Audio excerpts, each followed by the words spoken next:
যাদের যাদের ঘরে নতুন বিবাহ হয়েছে, যাদের জীবনে দাম্পত্য জীবন শুরু হয়েছে, সেই মায়েদের বাবাদের ঘরের সামনে রাতারাতি কার্তিক ঠাকুর ফেলে রেখে যান না, হ্যাঁ, যে পরের দিন সেই কার্তিক পূজা হবে। কেন না, এই কার্তিক ঠাকুরের মাধ্যমে ঘরে যাতে একজন বলবান একনিষ্ঠ ভক্ত স্বরূপ সন্তানের জন্মগ্রহণ। যুদ্ধের দেবতা কার্তিক ঠাকুর, আবার অন্যদিকে তিনি উর্বরতার দেবতারা চাষি ভাইয়েরা এই কার্তিক ঠাকুরের আরাধনা করে। এই কার্তিক ঠাকুরের সেবা আরাধনা বহু প্রচলিত কথা রয়েছে, তার মধ্যে একটি কথা আমাদের প্রচলিত কথা, জানা কথা। ওই 1853 খ্রিস্টাব্দে বর্ধমান রাজার তত্ত্বাবধানে ওই যে পাল বাড়ির জমিদাররা, তারা ছিল 3 ভাই, কিন্তু তাদের কোনো সন্তান ছিল না। বংশের প্রদীপ যদি না থাকে, সন্তান যদি না থাকে, জমিদারি রক্ষা করবে কে? 3 ভাইয়ের কোনো সন্তান ছিল না। তারা একদিন স্বপ্নের মাধ্যমে কার্তিক ঠাকুরকে দর্শন করলেন। পরবর্তীকালে তারা যখন এই কার্তিক মাসে কার্তিক পূজা করলেন, সত্যি সত্যি তাদের 3 ভাইয়ের ঘরে সন্তান জন্ম হলো। আর প্রচলিত কথা, তারপর থেকেই এই বঙ্গে বিশেষভাবে কার্তিক পূজার প্রচলন শুরু হলো। ভক্তের ঘরে ঘরে যারা যারা সন্তান চান, তাদের সবার ঘরের সামনে কার্তিক ঠাকুর ফেলে আসা হয় আগের দিন।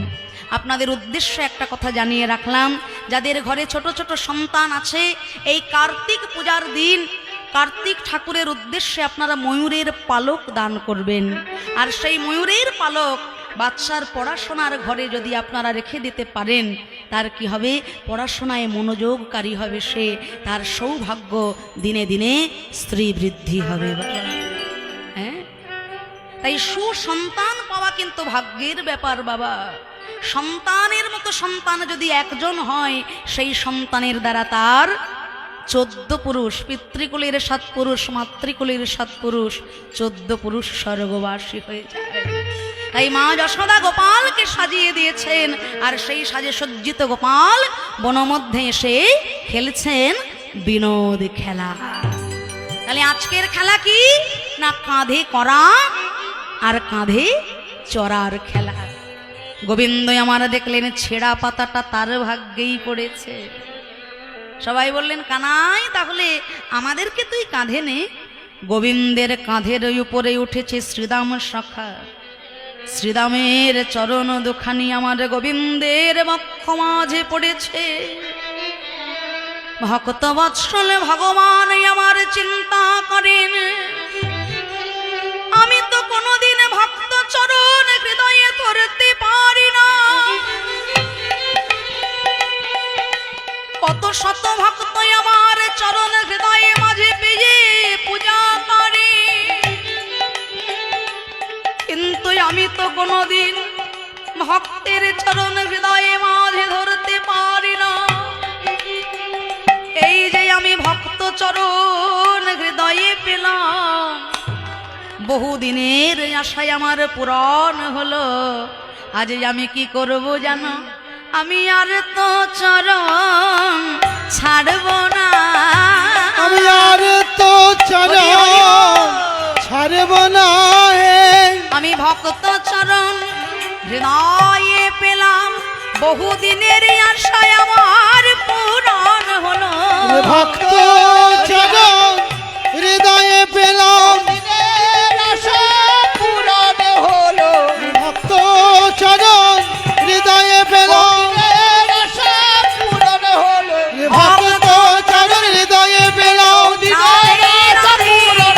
ভক্ত চরণ হৃদয়ে পেলাম, ভক্ত চরণ হৃদয়ে পেলাম। আমি আর তো চরণ ছাড়ব না হে।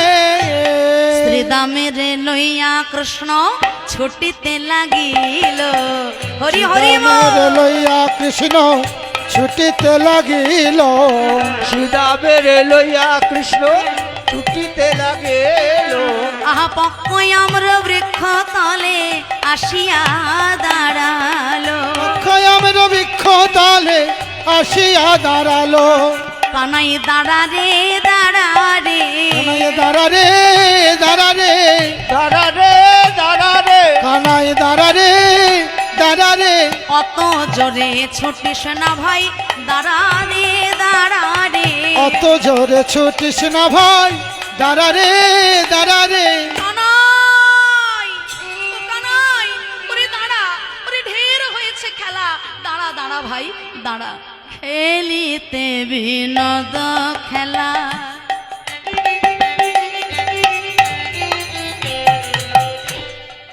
হলো শ্রম সভা খেলিতে বিনোদ খেলা, হলো সোমসভা শ্বেত বিন্দু অঙ্গে ঝরে, হলো পিপাসায় কাতর। শ্বেত বিন্দু অঙ্গে ঝরে, হলো পিপাসায় কাতর। ওগো খেলিতে বিনোদ খেলা। এখানে সভা অনেক হয়েছে ভাই, আমরা আর খেলা খেলবো না, আমরা আর খেলা খেলবো না। ওরে কানাই, আমায় কাঁধে নিয়ে তোর বড় কষ্ট হয়েছে, আমি দেখেছি তোর নয়ন হতে অস্ত্র বিগলিত হয়েছে, আমার পায়ে পড়েছে তোর নয়নের জল। কানাই আমাকে নামা, আমাকে নামা ভাই, আমি আর খেলা খেলবো না রে। খেলিতে বিনোদ খেলা, হলো শ্রম সভা খেলিতে বিনোদ খেলা, হলো সোমসভা। শ্বেত বিন্দু অঙ্গে ঝরে, হলো পিপাসায় কাতর। শ্বেত বিন্দু অঙ্গে ঝরে, হলো পিপাসায় কাতর। ওগো শ্বেত বিন্দু অঙ্গে ঝরে, হলো পিপাসায় কাতর। শ্বেত বিন্দু অঙ্গে ঝরে, হলো পিপাসায় কাতর। শুকনো মুখ পানে চেয়ে কহায় সবাই, পিপাসায় রক্ষা কর আমাদের প্রাণ যায় ভাই। পিপাসায় রক্ষা কর প্রাণে যায় তাই। ওগো পিপাসায় রক্ষা কর আমাদের প্রাণ যায় ভাই। পিপাসায় রক্ষা কর প্রাণে যায় তাই। কোথা গেলে জল খেতে পাবো, আমি কোথা গেলে যাও খেতে পাবো। বল বলে মোদের জীবন কানাই, কোথা গেলে জল খেতে পাবো। বলে বলে মোদের জীবন কানাই, কোথা গেলে জল খেতে পাবো। এই সুনাম, ও সুনাম, তোরা জল খাবি? আচ্ছা আচ্ছা শোন, সুযোগ বুঝিয়া তখন শ্যাম বিনোদিয়া ওই কালিয়া দমন তরে মনন করিয়া, সকলে রাখালে কহে মধুর বচন, যাইয়া যমুনা বাড়ি পারাহ ভক্ষণ, কালিন্দির বিসজল দহন সমান, কৃষ্ণ কৃষ্ণ কইয়া সবে হইল অচেত।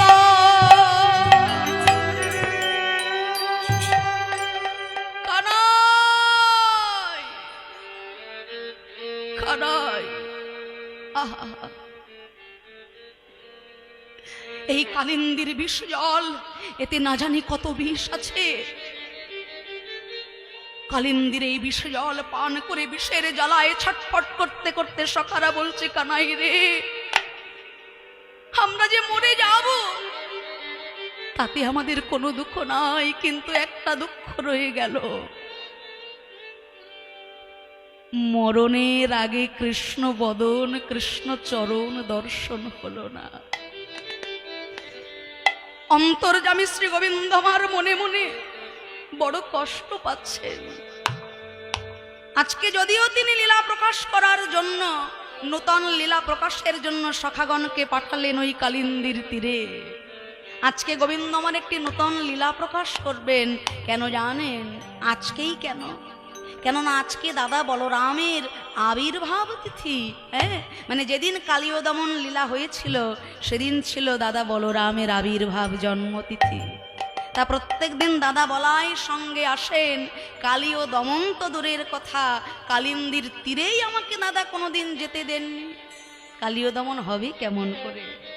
আজকে দাদার জন্মদিন, দাদা আমার সঙ্গে আসে নাই। আজ আমি ওই দুরন্ত দুষ্ট কালীয় নাগকে দমন করব। আমার এই মধুর বৃন্দাবনে যদি কালীয় নাগের বিষ থাকে, আর ওই বিষে যদি কোনো ভক্তের প্রাণ যায়, তবে তো আমাকে ভক্ত বধের ভাগী হতে হবে। কিন্তু সখাগণ ছটফট করতে করতে কৃষ্ণ বলে কাঁদছে, গাভীগণ ছটফট করতে করতে বিষের জ্বালায় কৃষ্ণ বলে কাঁদছে। অন্তর্যামী শ্রী গোবিন্দ আর রইতে পারছেন না। মনে মনে চিন্তা করছেন, ওরে শ্রীরাম, ওরে সুদাম, তোদের এই ভালোবাসার ঋণ আমি কখনো শোধ করতে পারবো না রে।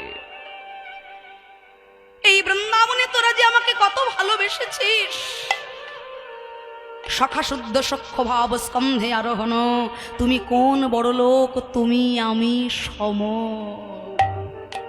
কখনো গোবিন্দ সখাকে কাঁধে করছেন, কখনো সখারা গোবিন্দকে কাঁধে করছেন। কেন না বৃন্দাবনে তার কোনো ভগবত্তা নাই, ভগবান রূপে কেউ আমায় চায় না।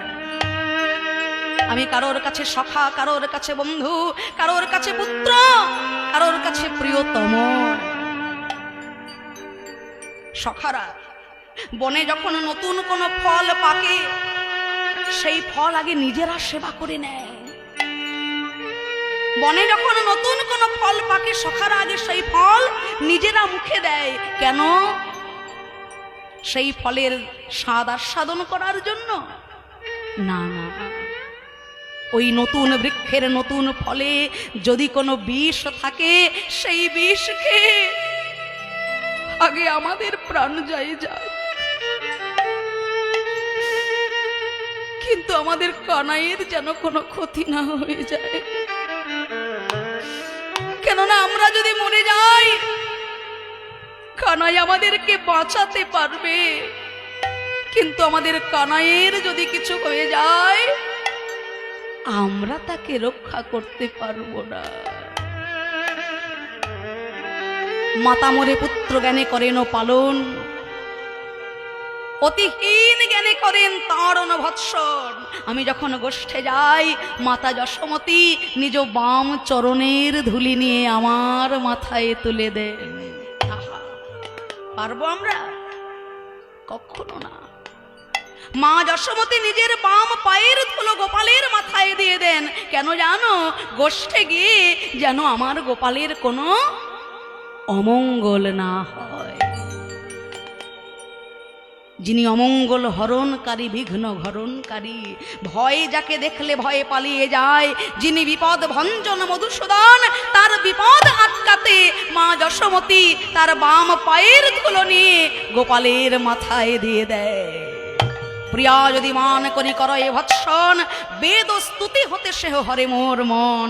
রাধারানী যদি রাগ করে, অভিমান করে আমাকে দুটো কটু কথা বলে, বেদ পাঠ করলে আমার যতটা আনন্দ হয়, তা হতে অধিক আনন্দ হয় রাধারানী যখন আমাকে তার ভালোবাসার ওই ভৎসনা দিয়ে অভিমান করে দুটো কথা শোনায়। তাই বৃন্দাবনের এই ভালোবাসার ঋণ আমি কখনো শোধ করতে পারবো না। কৃষ্ণের যতিক খেলা সর্বোত্তম নরলীলা, নরবপু তাহার স্বরূপ, গোপ বেশ বেনু কর, নব কৈশোর নট বন, নরলীলার হয় অনুর। তাই ওরে সুদাম, ওরে সুদাম, আমি এক্ষুনি যাব তোদেরকে রক্ষা করার জন্য। অনাদি আদি গোবিন্দ আমার ছুটে চললেন, চৈতন্য শ্রী গোবিন্দের পরশ যেই না পেয়েছে তারা, ধীরে ধীরে সখাগণ আর গাভিগণ চৈতন্য ফিরে পেল। ভক্তবৎসল শ্রী গোবিন্দ আমার মনে মনে চিন্তা করলেন, রে দুরন্ত কালীয় নাগ, এই দুরন্ত কালীয়র বিষের জানায় বৃন্দাবন তিষ্ঠ। ওই কালিন্দির জলে ঝাঁপ দিয়ে ওই দুরন্ত কালীয় নাগকে বধ করে আজ আমি মধুর বৃন্দাবনে কালীয় দমন লীলা প্রকাশ করব।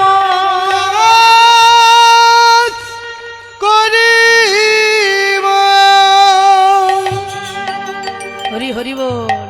শ্রী গোবিন্দ আমার কি করলেন না, ওই কালিন্দির তীরে ওই অক্ষয় কদম গাছের একটি ডাল, ওই যে বললাম সত্যযুগ থেকে অমৃত পেয়ে যে কদম গাছ এখনো চির অমর হয়ে আছে, কলিযুগেও বৃন্দাবনে আপনারা গেলে দেখতে পাবেন সেই অক্ষয় কদম গাছ সত্যযুগ থেকে কলিযুগ পর্যন্ত এখনো অক্ষয় অমর হয়ে রয়েছে।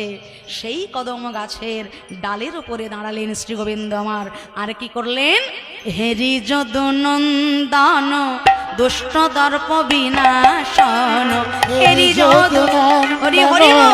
দুষ্ট সর্প বিনাশন, হেরি যদু নন্দন দুষ্ট সর্প বিনাশন, উঠিলেন কদম্বের ডালে আহারে উঠিল